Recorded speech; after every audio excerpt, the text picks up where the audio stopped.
Meu nome é Raíssa. Meu nome é Luísa. A gente trouxe como apresentação o artigo Breves Notas sobre Questões Prévias e a Coisa Material, da Tereza Alvim, doutora em Direito pela PUC São Paulo, professora da graduação, da pós-graduação, do mestrado e doutorado na mesma instituição. O tema central do artigo é o risco de decisões contraditórias sobre a mesma relação jurídica e a relação entre questões prejudiciais e a formação da coisa julgada material, especialmente sobre o viés do Código de Processo Civil de 2015. As questões prévias, o juiz tem alguns caminhos para seguir, que são analisar as preliminares, que é o processo em si, as prejudiciais, que analisa o direito material, e o mérito, que analisa o pedido do autor.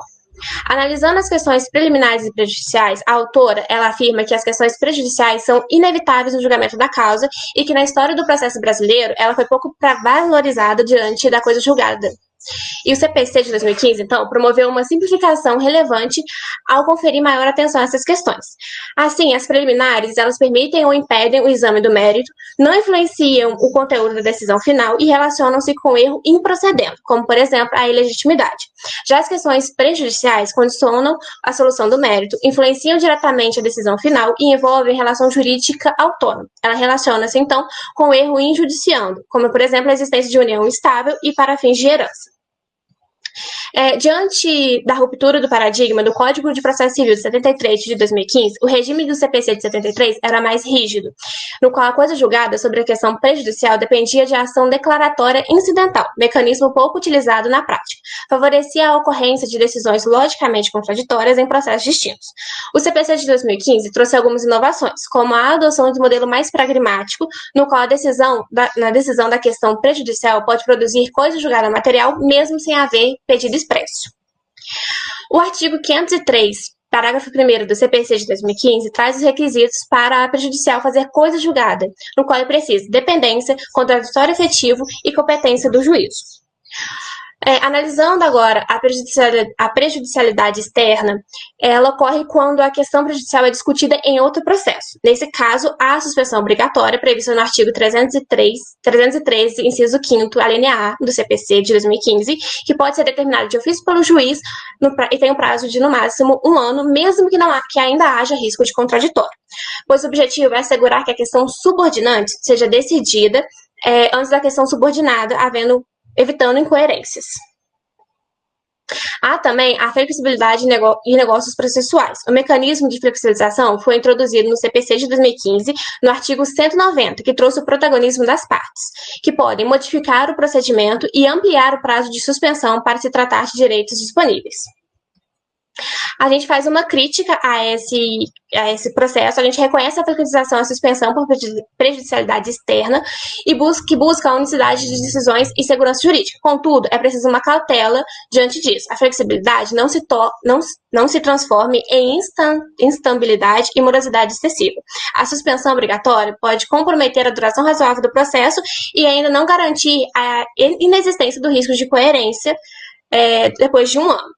Para isso, o sistema do CPC de 2015 para ser mais efetivo, ele deve ser aplicado com cautela, sob pena de prejudicar a efetividade da tutela jurisdicional.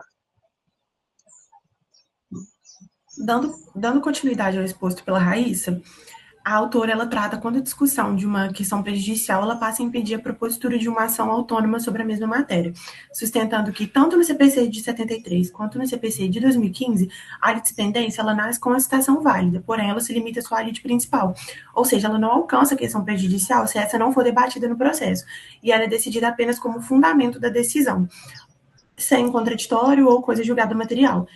E nessa hipótese, permanece a possibilidade de uma ação autônoma. Já no regime do CPC de 73, a questão prejudicial, ela só poderia impedir uma novação se ela fosse objeto de uma ação declaratória incidental, com pedido, citação e contraditório, porque o juiz ele apenas decidiria definitivamente aquilo ali que era pedido. Já no CPC de 2015, dispensada essa ação declaratória incidental, a autora ela sustenta que o surgimento de uma controvérsia efetiva sobre a questão prejudicial no processo principal já impede a propositura de uma ação autônoma, desde que o juízo seja competente e ache contraditório. A autora parte da correlação entre o pedido E a coisa julgada material, decorrendo da inércia da jurisdição, para poder explicar que, embora a coisa julgada ela recaísse apenas sobre o pedido, o CPC de 2015 ele ampliou o alcance para poder abranger também as questões prejudiciais que são ligadas a um conflito, que mesmo que não tenha sido objeto do pedido expresso. Com fundamento no artigo 503, parágrafos 1º e 2º do CPC de 2015, foi atribuída uma força de coisa julgada material às decisões expressas sobre questões prejudiciais, desde que haja contraditório prévio e efetivo, que acaba por dispensar a ação declaratória incidental e busca uma solução coerente e global daquele conflito. Já no CPC de 73, a definitividade dessa questão prejudicial, ela dependia da ação declaratória incidental, porque sem o pedido, a decisões contraditórias em processos distintos. No regime atual, essa declaração incidental, essa ação declaratória incidental, ela torna-se desnecessária, subsistindo apenas a ação declaratória autônoma, inclusive com força executiva. Porém, tem uma exceção, que é quando a discussão ela versa sobre autenticidade ou falsidade de documento, que pode ser resolvida com incidente ou, se requerida como uma questão principal, com coisa julgada material. Assim, fora dessa hipótese de exceção, o CPC de 2015 ele ampliou os efeitos da coisa julgada e, consequentemente, afastou a utilidade da ação declaratória incidental. O CPC de 2015 ele ampliou os efeitos da coisa julgada material às questões prejudiciais, superando aquele formalismo do CPC de 73 e promovendo uma maior coerência e racionalidade ao sistema processual. Contudo, essa ampliação ela não é isenta de risco, porque acaba transferindo para o magistrado uma discricionariedade muito maior na definição do que será decidido com caráter definitivo, e acaba exigindo uma atuação mais rigorosa dos requisitos do contraditório efetivo e da competência do magistrado. Então, o grande risco é essa coisa julgada surpresa, porque se o juiz ele não alertar as partes sobre essa questão prejudicial, ela vai tornar imutável para sempre. E a busca pela agilidade, né, com esse avanço do CPC de 2015, pode acabar atropelando o direito de defesa. E a eficiência é um ganho inegável dessa mudança do CPC. Porém, ela não pode substituir o debate completamente necessário e o dever de consulta do magistrado. Então, assim, embora o modelo ele seja mais eficiente, a legitimidade depende de uma atuação judicial mais cautelosa, sob pena de comprometer a segurança jurídica. Obrigada a todos. Oi, gente, meu nome é Jasmine. Oi, meu nome é Maria Eduarda. E a gente vai apresentar hoje sobre o artigo O Processo Civil Comparado entre Diálogos e Rumores, da autora Luciana Rubel de Almeida, publicado na Revista de Processos em agosto de 2022.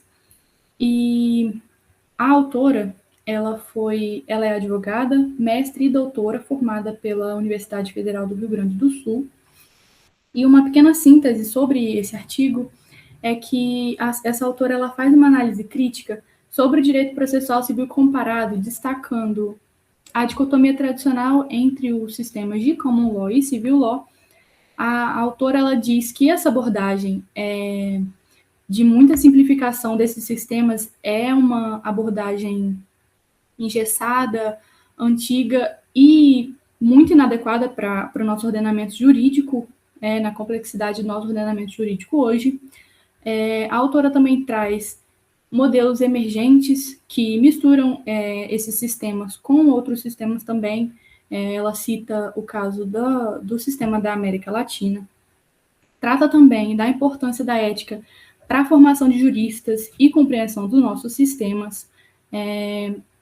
E o objetivo central do direito comparado, então, é promover um diálogo que auxilie as reformas e substitua esses rumores por uma compreensão mais profunda e mútua, né? Que a gente consiga entender mais essas culturas que são muito diferentes hoje no nosso ordenamento jurídico. E a autora ela traz como tese central essa excessiva simplificação dos sistemas de common law e civil law.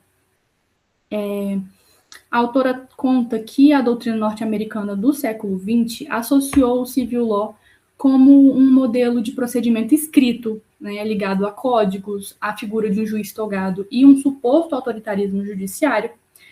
e, de forma parecida, a doutrina europeia continental simplificou o common law, retratando ele como um sistema que não tem intervenção judicial, com poucas intervenções judiciais, que tem muito o julgamento com júri, limitando, então, a atuação do juiz.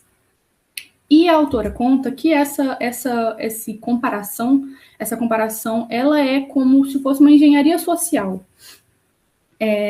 Essa comparação ela deve servir para encontrar soluções dos nossos problemas no direito, né? Como a gente pode citar a morosidade judiciária, que é um problema hoje que é assim um dos maiores problemas do judiciário.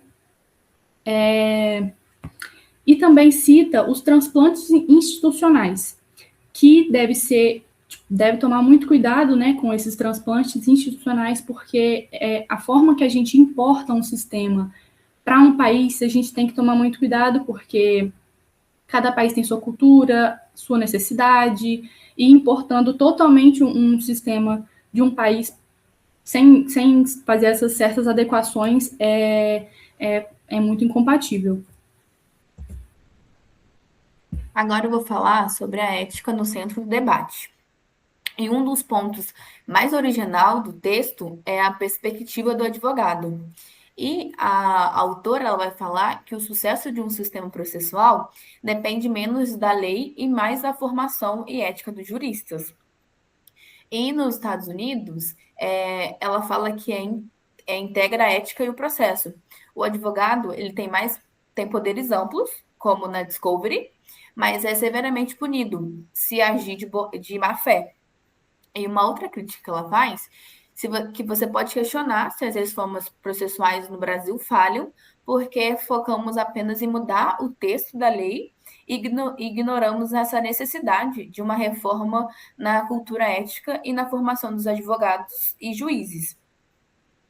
E ela fala também que a autora vai destacar que na América Latina foi por muito tempo silenciada ou tratada apenas como um apêndice do direito processual. E os países latinos americanos são descritos como um sítio aberto, porque recebemos influência de todos os lados, mas sofremos com direitos e essas garantias que não realizamos na prática, devido à nossa posição periférica e essa desigualdade social. Agora iremos relacionar alguns artigos do CPC com análise do texto. O artigo 6 do Código de Processo Civil, ele vai falar do princípio da cooperação, que é um reflexo do que a autora chama de diálogo. E o processo deixa de ser um duelo de rumores entre as partes para ser um esforço conjunto para obter uma decisão justa e efetiva. E os artigos 926 e 927 vai tratar de deveres dos tribunais de uniformizar essa jurisprudência e mantê-la estável, íntegra e coerente. O artigo 190, ele permite que as partes estipulem essas mudanças no procedimento. Tem também o artigo 139, inciso 6, do CPC de 2015, que permite que o juiz altere a ordem de produção das provas, ajuste as fases, dá maior efetividade à tutela jurisdicional. Isso também a gente remete ao princípio da ampla defesa do contraditório, né? Bem como o artigo 5º, que fala da boa-fé objetiva, e o artigo 77, que dá deveres das partes e procuradores. No Brasil, o descumprimento desses deveres gera litigância de má-fé, que é nosso equivalente às sanções, né? Para fechar agora, para concluir, né, o direito comparado é um esforço para transcender a própria cultura e compreender a cultura do outro em um mundo onde a coexistência de sistemas é uma realidade. Embora essa compreensão total seja difícil e incerta, o diálogo é fundamental. E conhecer a cultura do outro é necessário para suavizar essas diferenças e reduzir essa opacidade. Na ausência desse esforço, a comunicação se torna impossível, restando apenas rumores percepções e distorção entre o mal entendido. Muito obrigada pela atenção.